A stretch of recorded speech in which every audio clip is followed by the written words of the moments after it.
Hello, critical thinkers. Hope all is well. I wanted to do a quick video in light of the most recent incarcerated individual death at Mid-State Correctional Facility. This morning, I did a live stream.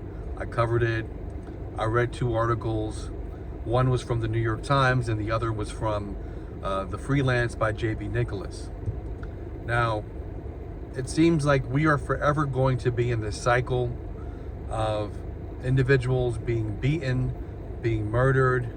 Last night, I did a live stream as well, in which I spoke to Miss Jackson, the mother of Aaron Jackson, who was killed in Attica Correctional Facility.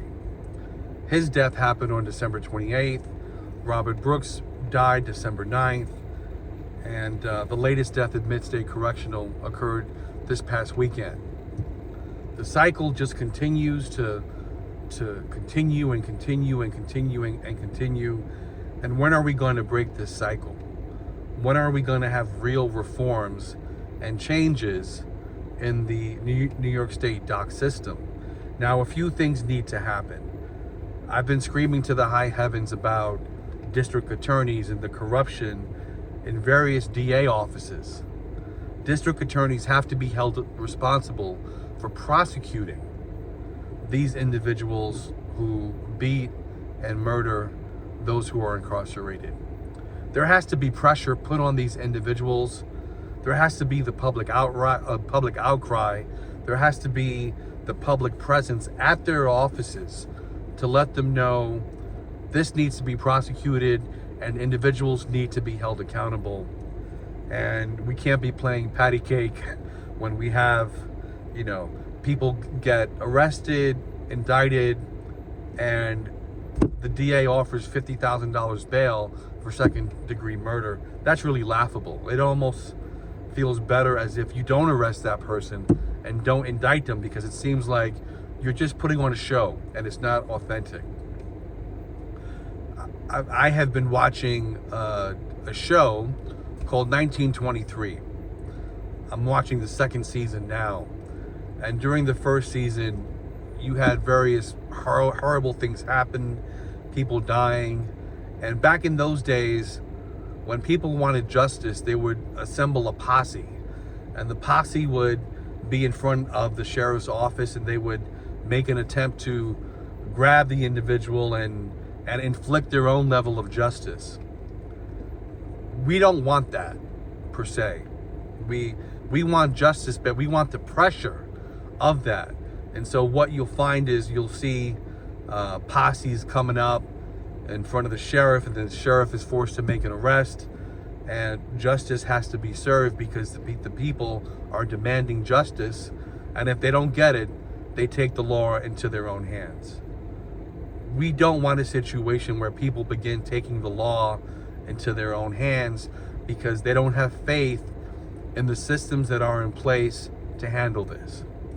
And I feel as though this is the place in where we're soon to be going, where people will take matters into their own hands, and we don't want that.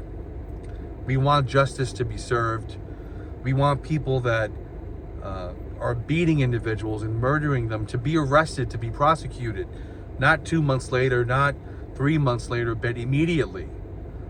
We need very swift investigations, because now there is no confidence in the criminal justice system as it pertains to those people who are entrusted to provide safety for those incarcerated when they are doing the dangerous acts. So my commentary this morning is coming from a place of frustration.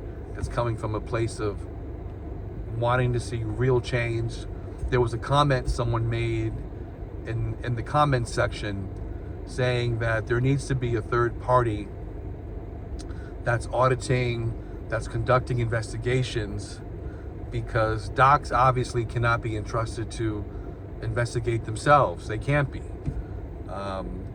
With the latest death that occurred this past weekend, in the article I read, Doc's made a statement that they're investigating, but also the state police are investigating as well.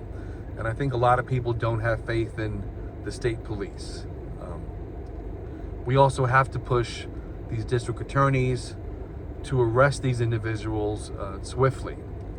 We know in the case of Messiah this past weekend, it was basically reported that from incarcerated individuals, there were nine eyewitness accounts that there was a sergeant present who was wearing a body cam. It was activated, but the sergeant was turned away so that it wasn't capturing the beating of Messiah. Those CERT officers who came on the situation should have had their body cams on. And if that wasn't the case, there should be outrage. There should be screaming to the high heavens. Why are we dealing with this situation again? So, it's really frustrating. I'm reading all of your comments. I'm seeing the frustration that you have that this is happening again. And the moment I get more information, I will share it with you. So, just shooting you a quick video. Hopefully everyone enjoys their day, their evening. If you like this video, please share the video, like the video, and if I've earned it, subscribe to the channel. My goal is to give you honest and direct feedback and go deeper than what the mainstream media is telling you. Take care, God bless, and see you next time.